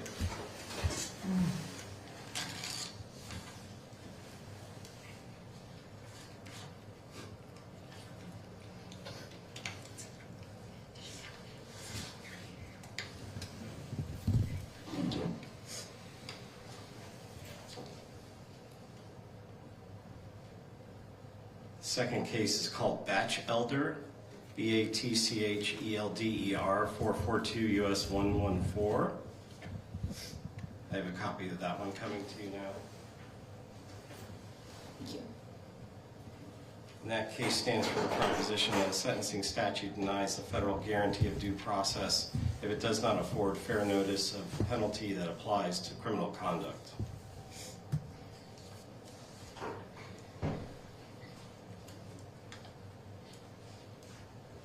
That concludes my presentation on the Gabriel issue, Judge, but I'll give you time to read if you'd like. All right, yeah, just give me just a moment.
problem? What is the ambiguity that you're claiming Gabriel provides? So Judge, I wasn't expecting to, I'll answer your question, I wasn't expecting you to go against the Florida Supreme Court today. We do acknowledge that Gabriel is good law in the state of Florida. The ambiguity rests in the application of the statute, basically enhancing the sentencing punishment for a criminal defendant. And that's where the ambiguity lies. And so the thrust of the argument is that the rule of lenity should have been applied. And this is an argument at the appellate level. Well, let me stop you from this. The case law said if that should be applied if something is ambiguous. Yes. So my question is, what about Gabriel is ambiguous? Right. And so it's the application to the thrust of our argument then, Judge, is that the defendant is not on notice. That's ambiguous. Coming into the sentencing, that they're not on notice about it. And they're facing an enhancement, and they're not noticed. Was this not the same score sheet that was provided at her plea? We've been provided this score sheet, yes, Judge. So when she entered her plea that day, she was aware that she scored beyond the statutory maximum. That's that count, right? Yes. Okay. All right. And I'm not arguing with you. I'm just trying to clarify exactly where our lines are in this argument. It's a policy argument, Judge, that we have about the Gabriel case. Okay. Fair enough. All right. Thank you. Go ahead. Okay. All right. So now turning to the sentencing, Judge. What we've heard all day today is a tragedy.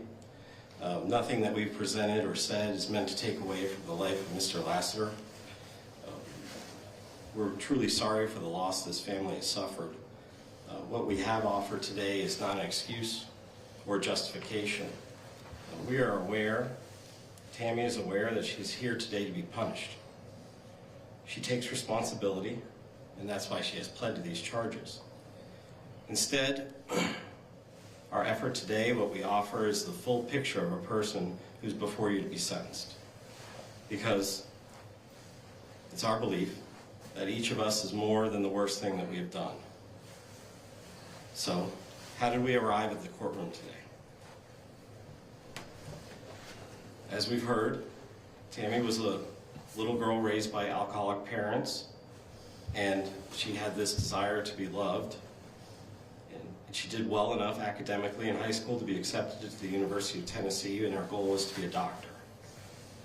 She never did make it to medical school, though, because her boyfriend, Chris Candido, was rising in the ranks of the wrestling entertainment, and Tammy was set on following him. So she did.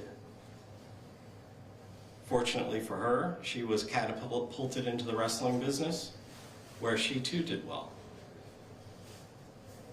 And while she did have successes during this time, it did not come without a cost to her. This was a rough business that resulted in significant physical and emotional trauma to her. And this wrestling lifestyle fueled her alcoholism, which she clearly struggles with. This relationship with Chris began when she was in high school, and it lasted 16 years, as you've heard. He suddenly died in 2005 of a blood clot. The death of Chris Candido was the watershed event of her life, one that she was ultimately unable to pull out of. But why? We now know why. It turns out that it was more than a need to be loved that's driving her. We've heard from Dr. Fabian, Dr. Danziger, and they've answered that for us. She also suffers from mental illness. It's a mental illness that was misdiagnosed, and what followed was a pattern of improper medical treatment for her entire life. She was misdiagnosed. She was prescribed antidepressants rather than the medication for bipolar disorder, which she needed, and that caused a worsening of her symptoms. Compounded by this misdiagnosed mental illness, she was also trapped in this continuing cycle of domestic violence. So she goes through this series of relationships where she's abused, beaten down, and then continues this pattern that we've heard about. which basically goes from the time in 2005 when she leaves this relationship she had with Chris Candido until ultimately the arrest in this case. Tammy has done wrong in her life, but she's also positively impacted people throughout the world. You read in the letters about, and she's told you herself about her charity work, her work with the Make-A-Wish Foundation. You've read that she has a supportive and loving friend. She cares for her friends. She cares for her friends' families and her children as well. She didn't choose to be born to alcoholic parents. She didn't choose to have mental illness, and she certainly didn't choose to be misdiagnosed and given the wrong treatment plan. These are not excuses. These are not justifications, but it's how we ended up here today. So we're at a pivotal moment, and we urge you to consider the downward departure grounds listed in Florida Statute 921-0026D. The defendant requires specialized treatment for a mental disorder that's unrelated to substance abuse or addiction, and the defendant is amenable to treatment. There's ample evidence that she suffers from a mental disorder that's unrelated to substance abuse, and she is amenable to treatment. Those mental disorders, as you've heard, are bipolar disorder, borderline personality disorder, and post-traumatic stress disorder. And they require not only medication, but also intensive therapy. We've also presented testimony regarding her substance abuse disorder, and this is separate from her other diagnoses. And we would ask that the court consider this as general mitigation, since this does not constitute a basis for a downward departure. Now, if the court is not persuaded to grant a downward departure, the options are: Tammy can be thrown away without treatment for the next 2 decades, or the court can find the appropriate mix of punishment and rehabilitation that Tammy needs. So what's the best for Tammy? Or maybe the better question is, what's the best for society? In this case, we have a clear path for mental health rehabilitation. Dr. Danziger set it out very well, so did Dr. Fabian. Proper bipolar medication, counseling, treatment, and proper monitoring. She will be released someday. She will be our neighbor, our coworker. She will be a citizen in this community again. She can either be released with a solid plan to fix both her mental health issues and her substance abuse issues, or she can be released an even more broken person than she was before she entered prison.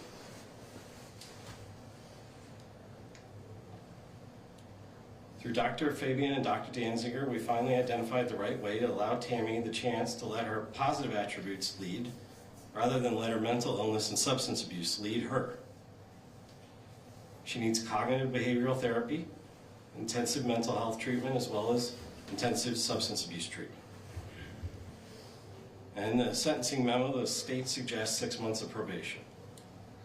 Her issues cannot be fixed in 6 months of probation. 6 months of probation would be setting her up and society up for failure. These issues took a lifetime to build, and they'll take years to fix. Now, Judge, you heard a preview of the testimony of the traffic homicide investigator here today. There were legitimate issues in this case that could have been litigated. Tammy was steadfast in her desire to resolve this case with a plea and avoid putting the family through a trial. It's been said that Tammy is not someone who is responsible. She is someone that takes responsibility. She accepts responsibility. That's what she's done here today. You've heard it from her directly. She's done that today. She's accepted responsibility. She knows she's here to be punished, and that's what she's done. I'm here to remind you that she is more than the worst thing she's ever done. Give her an opportunity to accept her punishment, but also be properly rehabilitated with a lengthy term of probation, including both mental health and substance abuse treatment. It's what's best for Tammy, but it's also what's best for society. Thank you, Judge. All right, thank you. Steve?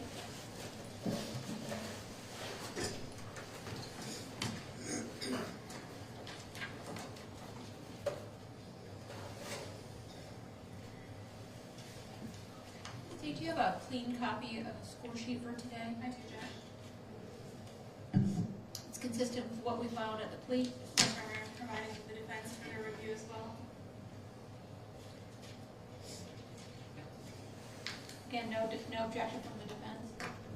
No objection, Judge, other than previously stated. Well, talk about that. Sorry, I Talk didn't hear about you, Judge. I said, let's talk about that. You're talking about the priors? Oh, no, just the Gabriel argument. Oh, just the Gabriel argument. All right, so you're not contesting the priors? Correct. All right, thank you. Judge, as to the Gabriel argument, the two cases I'll just distinguish. Obviously, as to the Moskal case, I don't think the defense has presented an ambiguity argument. As to Gabriel, if anything, the Florida Supreme Court has delineated the conflict between the second and the fifth in great detail. That, in fact, is the case that is cited on the current score sheet that is submitted in every single case that occurs with a plea or a sentencing in the state of Florida at this point. As to the Baldcheddar case, I would just distinguish that one briefly because the two different statutes that were cited, this case states that the substantive elements are identical and that the statutes are identical except for the penalty provision. Obviously, that's not what we have here. It is not two identical statutes before the court for sentencing that only deviate in a sentencing portion. It appears those statutes have been changed because there's flags all over their sites. Yes, Your Honor.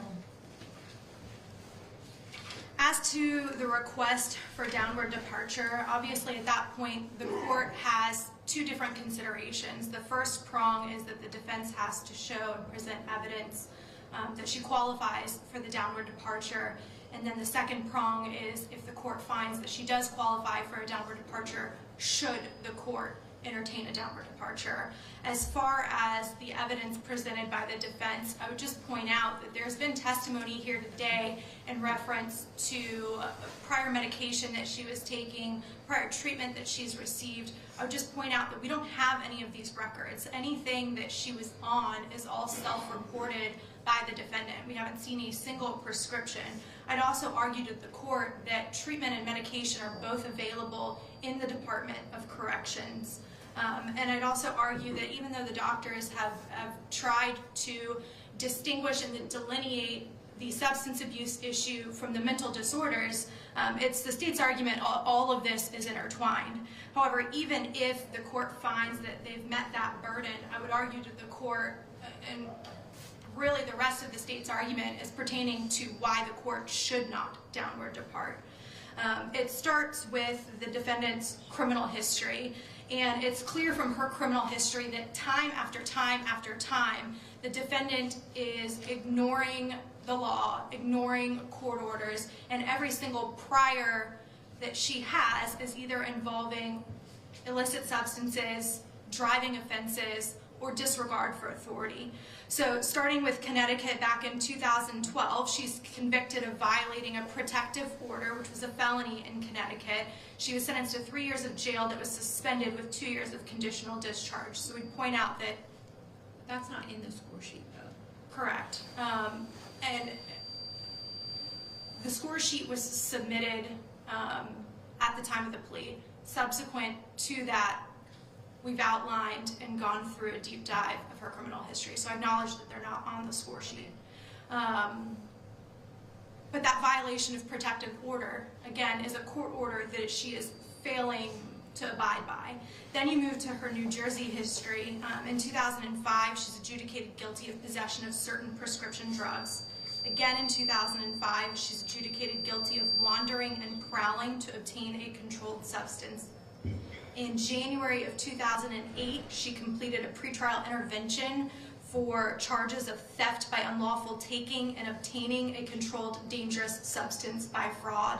And then in 2021, a felony resisting arrest using means to create a substantial risk of causing physical injury to the public servant or another.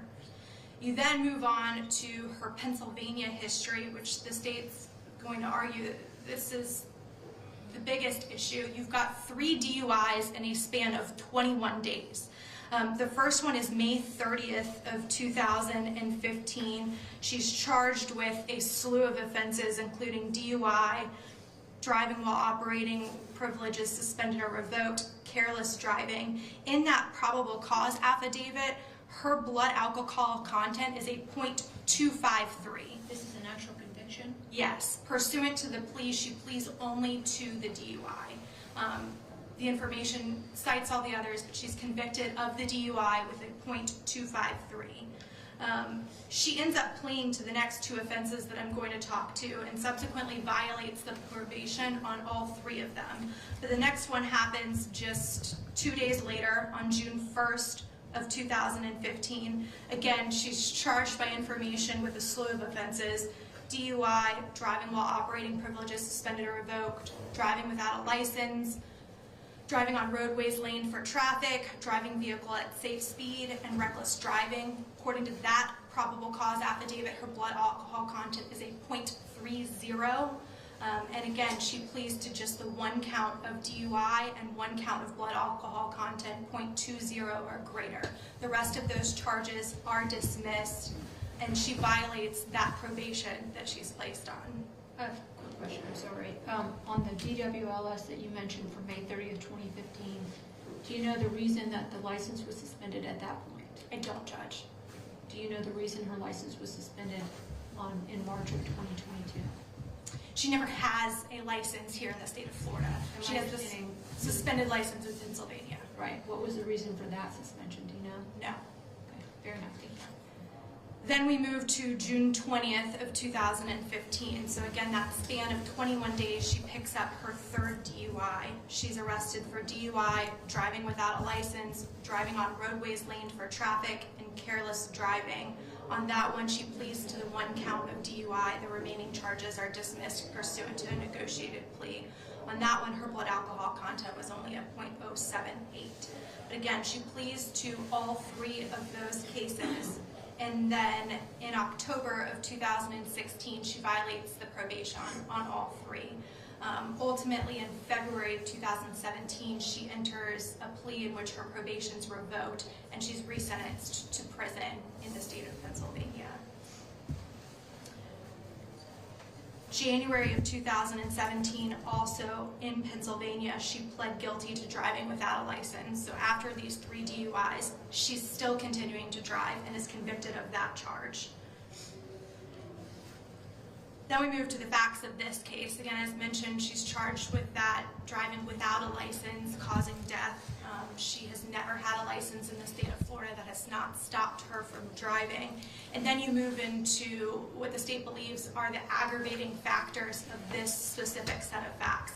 You've got a driving pattern leading up to the crash. You heard from Mr. Havner that about half a mile prior, she almost causes another crash. There are 2 different cars that have to take evasive action to avoid being in a crash with them. She runs a red light, and then half a mile later, she rear ends Mr. Laster, who forces his vehicle into a 3rd SUV, and ultimately he passes on scene. That crash occurs at approximately 8:21 p.m. In that front passenger seat, there is an open bottle of Grey Goose vodka, and then you have the admissions to Ormond Beach Police Department, in which she tells them, "I don't even remember the crash. What I do remember is making leftover burritos in my kitchen." She remembers drinking vodka. She doesn't know how much. She tells them that vodka is her go-to, her drink of choice, and that she recalls leaving the house in search of diet iced tea, maybe a trip to Wawa and a 7-Eleven on the beach side. And then you have what the state's going to argue to the court is what makes this case so scary and comparable to 7 years prior, in which she's continuing to drive on such a high and elevated BAC. That medical blood draw happens just an hour after the crash, when it's converted by FDLE between a .32 and a .36, just under an hour after the crash. Then you have the legal blood draw around 4 hours after the crash, and she's got a .280, and the active, inactive, and active metabolite of cannabis, so the active ingredient and then the inactive and active metabolites. Defense cross-examined Mr. Warner regarding the level of the active ingredient of THC, which was only 1 nanogram at the time, but he said how quickly the cannabis dissipates in the body. And so at the time of the crash, it's the state's position that she would have had impairing abilities to drive in combination with the high level of alcohol. You then move to what the court has to consider here today. As far as sentencing, the court really weighs kind of 3 different avenues when sentencing somebody. You have the rehabilitation component, the punitive component, and then the protection of the community. As far as her rehabilitation, it's been the defense's presentation here today that she has had chances at rehabilitation. She has had chances on probation after the 3 DUIs in a span of 21 days, and she failed at that probation. She has gone to rehab before, both for substance abuse separately as well as seeking mental health treatment, and that has failed.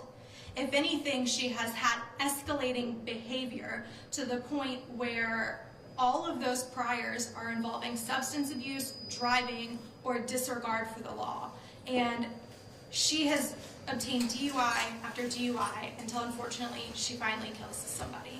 And that leads into the punitive component, because at this point, her actions have created the ultimate consequence. She took another person's life, and that deserves the maximum given her criminal history. You've heard from the victim's family today. You've heard the impact that Fran Laster had on his family.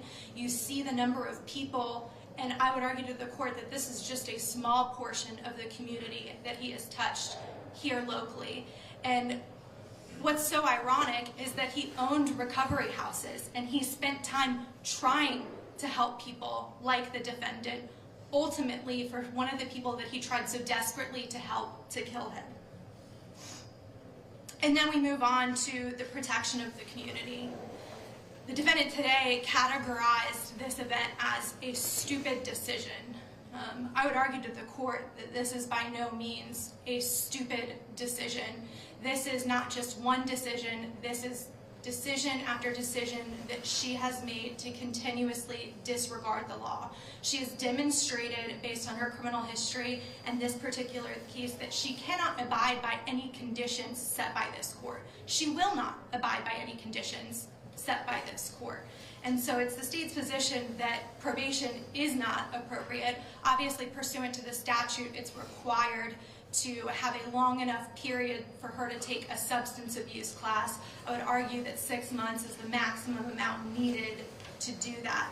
But at this point, 3 DUIs does not stop her from getting behind the wheel of a vehicle impaired on drugs and alcohol. Having a license does not stop her from driving impaired. And there is absolutely nothing short of the maximum amount of incarceration that this court can impose that will protect the community. So we would ask for the 25 years DOC followed by 6 months of probation for her to complete the substance abuse course. Is there a 4-year minimum mandatory sentence associated with the DUI? There is, Judge. And maximum fine of $10,000? Yes. In regard to the probationary term, that is so that they can get the alcohol safety education course. Are you asking for any other conditions like victim awareness, community service hours? I'd ask for all the standard conditions of DUI probation. And then I understand by the statute her driver's license is to be permanently revoked? Yes, Your Honor, which obviously she never had one.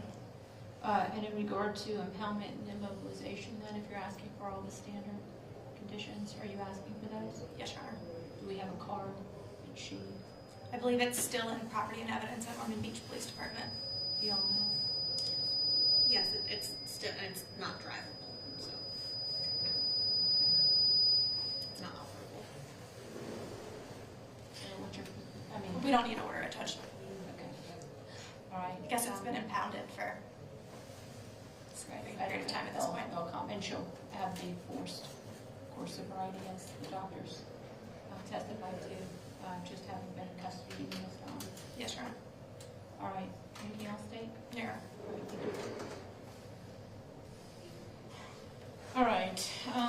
regard to these DUI manslaughter cases, they're particularly difficult in sentencing in criminal court. We see, of course, many sensitive crimes, much unnecessary pain and suffering by victims, but somehow the DUI manslaughter cases seem to be the worst.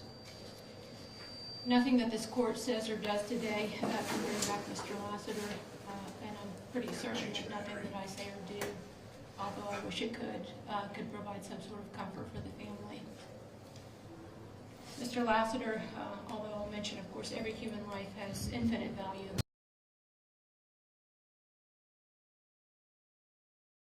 And the testimony that I've heard, there's a very, very positive influence on people around him and tried to help people. So it's always sad to lose a human life, particularly one that's such a light in so many people's lives. This family, of course, will forever have the day before this happened and then the day after. And that line in the sand of delineation for them will be a prominent point in their lives that will be just infinitely sad. In this day and age where we have Uber and Lyft and everything else, all these other taxi services, I do have a difficult time sort of unwrapping why it is that we see DUI manslaughter in such a reckless disregard for human life, which is what a DUI manslaughter represents. In this particular case, the defendant is requesting a downward departure. Their burden of proof would be to show me, by the preponderance of the evidence, that the defendant requires specialized treatment for a mental disorder that is unrelated to substance abuse or addiction or for a physical disability, and that the defendant is amenable to treatment.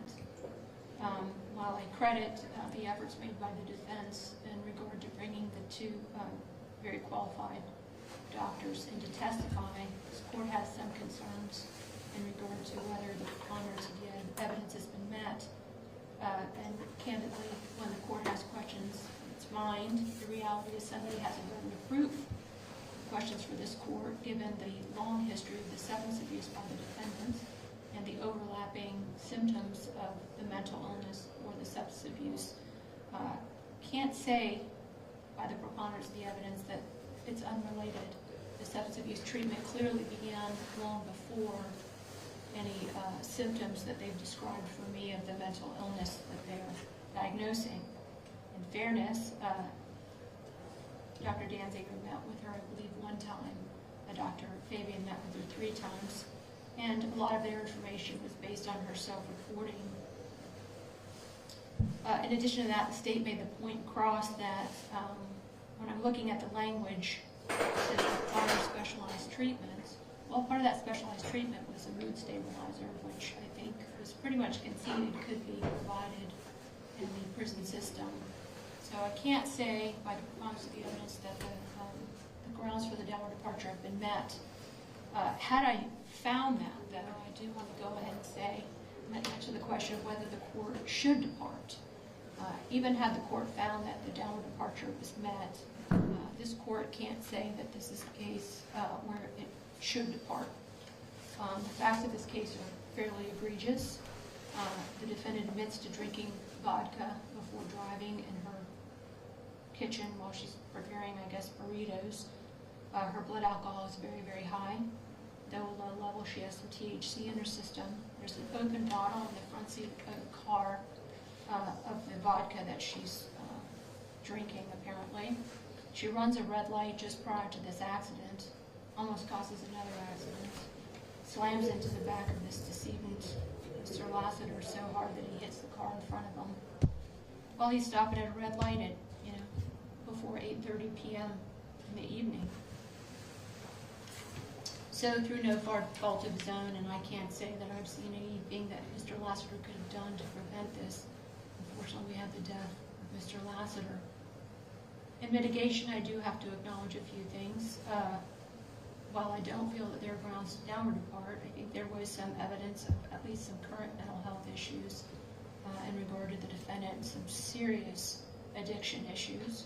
She has had some tragedy in her life, although candidly many of us have, and unfortunately it doesn't really relieve the responsibility of a crime like this. Defendant in this case has entered an open plea. She's taken some responsibility for her actions, and I do credit her for that. In regard to the Gabriel case, and I'm going to go ahead and cite the case for the record. It's a Supreme Court case from the state of Florida. It is cited at 314 7th 3rd 1243. It's a 2021 case, as I said, out of the Supreme Court of Florida.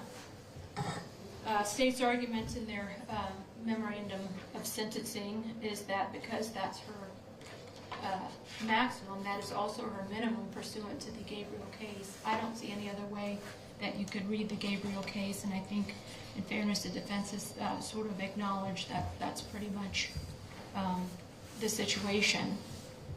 So, in regards to counts 3, 4, 5, 6, 7, and 8, is that accurate?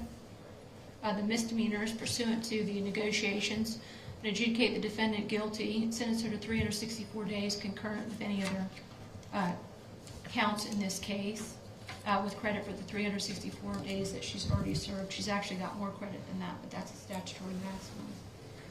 In regard to count 2, driving under a suspended license, causing death or serious bodily injury, I do note it is an aggravator that she had no valid license, and she's not only choosing to drive, but choosing to drive under the influence. Pursuant to this, and state, not to be nitpicky, but I actually come up with the amount of 10.6625 would be the minimum and the maximum. So just to clarify specifically in calculating, I'm going to adjudicate the defendant guilty, sentence her to 10.6625 years in the Department of Corrections. Her credit is 566 days, so with credit for the 566 days. On count 1, the DUI manslaughter, second-degree felony, I'm going to adjudicate you guilty. I'm going to sentence you consecutively to 7 years in the Department of Corrections to be served after the 10.6625. With, again, credit for, well, she's already gotten credit, I guess, on count 2, so that would already be applied.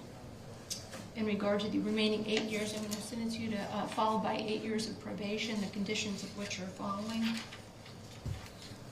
me see where I get this one. There is a 4-year minimum mandatory to count 1, so the first 4 years of that term will be a minimum mandatory sentence.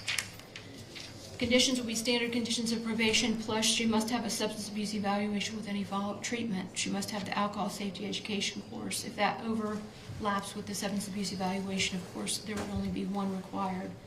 Victim awareness program, 50 community service hours, $10,000 fine, and her driver's license will be permanently revoked.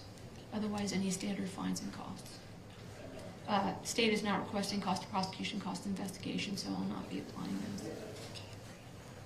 All right, does that cover everything? State? And ask no information. All right.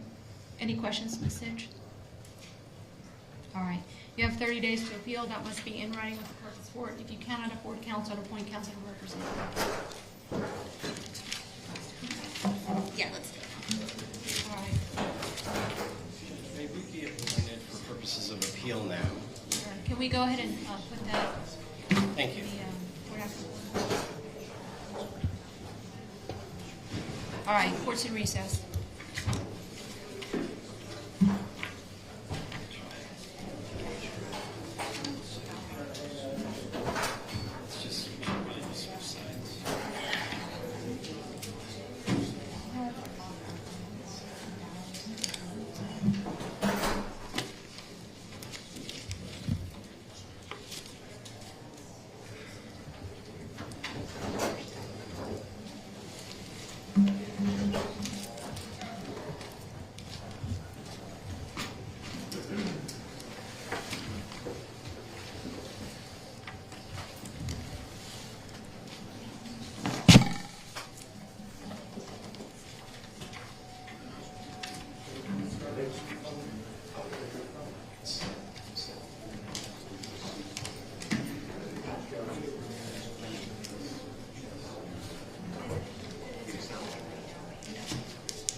so here's this, did I give you the, Chris, did I give you the exhibit? Okay, here's the picture.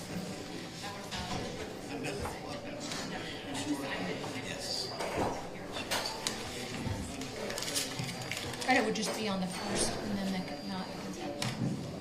Yeah, you only get the credit one time. That's this credit.